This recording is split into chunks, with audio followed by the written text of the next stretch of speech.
Sweet.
Of New Jersey. Here they come out of the locker room on this Black Friday, and there's Lord Henry making his way out. Lord Nelson on top of Sir Henry, and we are ready to go with a drone show and a football game you'll not soon forget, as the Rutgers Scarlet Knights, undefeated, getting votes currently in the college football polls, making their way out. And it should be a lightning quick game with two teams that play power football in the mighty Big Ten. We welcome you here alongside Devin Gardner in New Jersey, I might add. Tim Brando, happy to have you with us. This is not your garden variety Big Ten game, though we are in the Garden State. And we are going to see tonight, Devin, I believe, the best running back in Kyle Monungai that the country knows the least about for Rutgers. Yeah, but when you have a Shiano coach team, you know two things are going to be present. Defense and the ability to run the ball. But tonight, I think it's going to be Ethan Kaliak-Manis, who has to perform well in the passing game. Take a look at last week at what Virginia Tech tried to do to him. You got 1, 2, 3, 4, 5, 6, 7, 8 guys in the box. Safety coming down is going to present opportunities in the back end to put the ball in the belly of your running back and then throw it right behind with easy completions. If he can do that tonight, it's going to loosen them up. It's going to give them a chance to get Monungai going. His counterpart set records in the SEC and originally was with Mike Leach in the air raid. Now all of a sudden he's running a pro-style offense. Yeah. And he's Will Rogers. I mean, I can't tell you how difficult it is to go from air raid to a West Coast style of offense. Footwork, timing, the ability to hit guys in stride before they turn around. And I went down to Will Rogers on the field earlier and talked to him about how impressed I was with his transition. And he said the key is to keep it going, and we'll see if he can do it tonight. Those Scarlet Knights finally made it through the tunnel. They're ready to go. It's a Jersey kind of night. And here's Dino, the king of cool. How lucky can two guys be?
You think they're ready for Friday Night Lights on Fox tonight? How about this?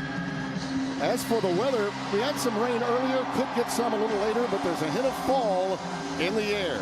And down on the sidelines, the third member of our broadcast team, another native of New Jersey with his own light show. Josh Sims, bring it in.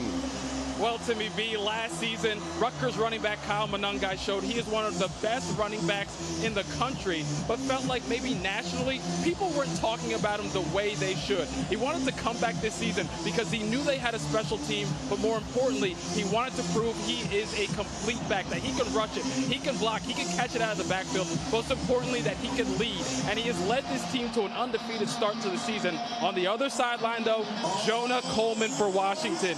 He is a back that said, this is the battle of the running backs. I want to show them I am just as good as Monangai, and he feels like this can be an all-out, drag-out battle that'll be led by both running backs in this game, guys. All right, Josh, it's a sellout. First one they've had since Ohio State came in here. Jack Scullion will get us underway, number 93. Patel handles the field goal chores. And back deep, Keith Reynolds, number 15. We got a touchback and bring it out to the 25-yard line, and that's where Will Rogers, who set a total of 29 single-game season and career records while in Stark Vegas, playing in the SEC, makes his way out. Last week, 20 of 28, a season-low 223. That's not bad. A couple of touchdowns in his last outing, but he's extraordinarily accurate. And that's something he's really improved upon. The scuttlebutt on him while at Mississippi State was he did throw a few too many picks. He has none so far this year. Jonah Coleman and Cameron Davis are the setbacks. It's Coleman dotting the I, and he carries off the left side. It's ahead to about the 28-yard line for a gain of 3. And what about this Washington offense? Yeah, they got big guys up front that have played together. They have a good cohesiveness. They're trying to figure out. They brought in all these new guys, but being together has really brought them closer, and they think that they're hitting their stride in the pass and run blocking game. Jed Fish, after an extraordinary run to end the year at Arizona, got the call when Kalen DeBoer took the Alabama job. Washington fresh off a finalist category finish to their season a year ago. And there's Jeremiah Hunter on the receiving end of the first pass of the evening out to the 39-yard line, a gain of 11 and a first down. It's a nice job, nice and calm to start the game. You get movement and run a dig route inside off of a corner blitz. A very nice job of Will Rogers not panicking, understanding there's a corner blitz coming, but I can just throw and replace him with this dig route. A lot of new faces with this team. And on the offensive front, Damon Williams Jr. has come in as a Wildcat quarterback, number 2. And on the read, he gives it to Coleman. And Jonah Coleman pops it past midfield just into Rutgers territory, a gain of 12.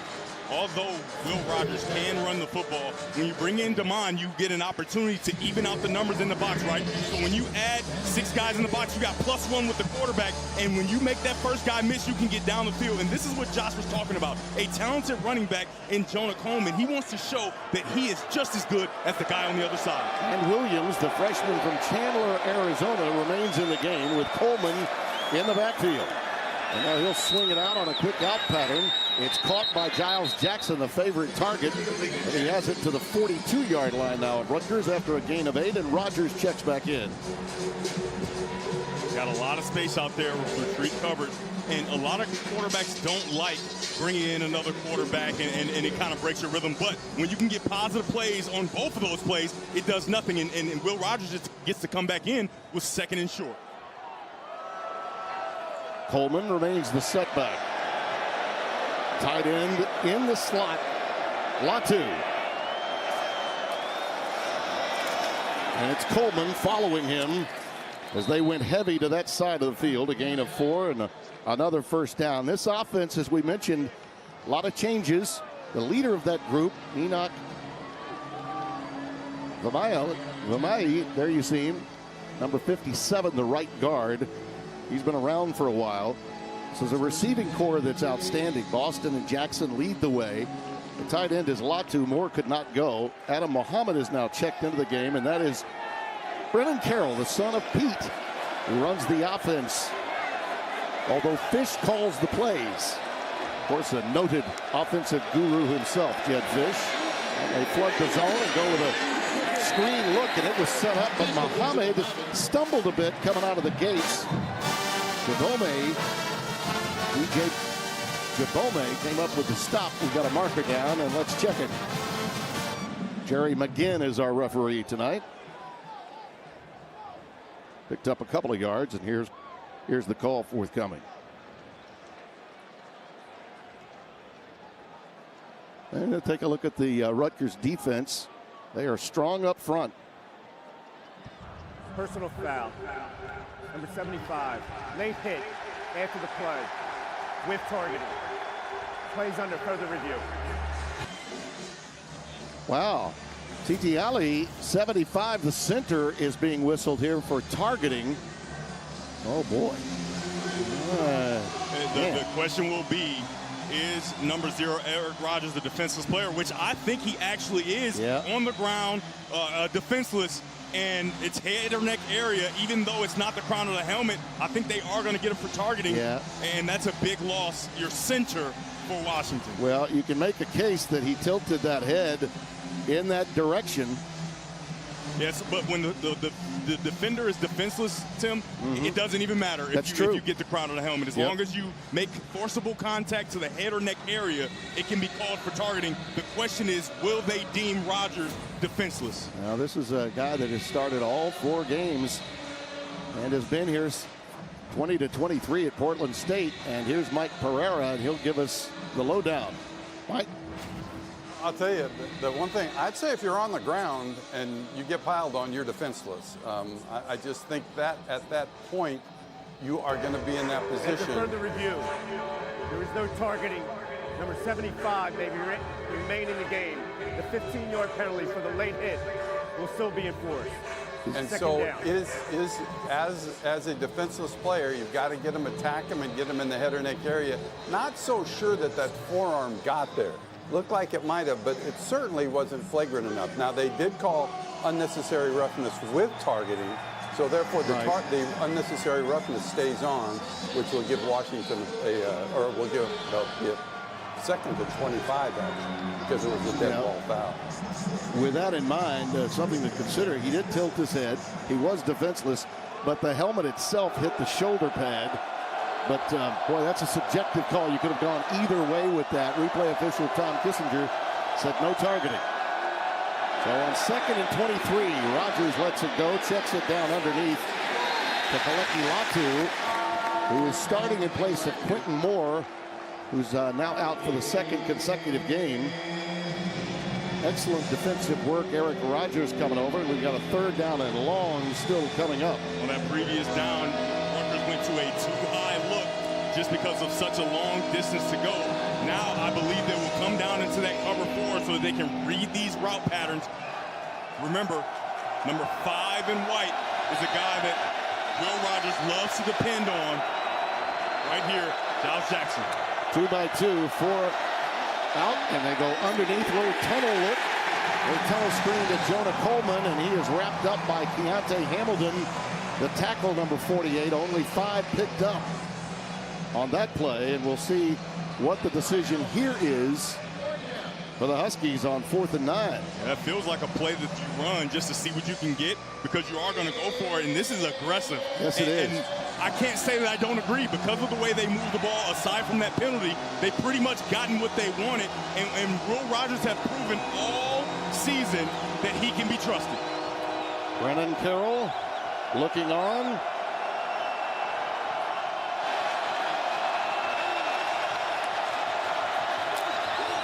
Rogers down the seam, incomplete.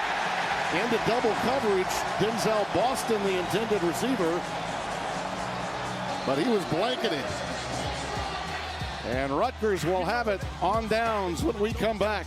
That penalty was costly to UW.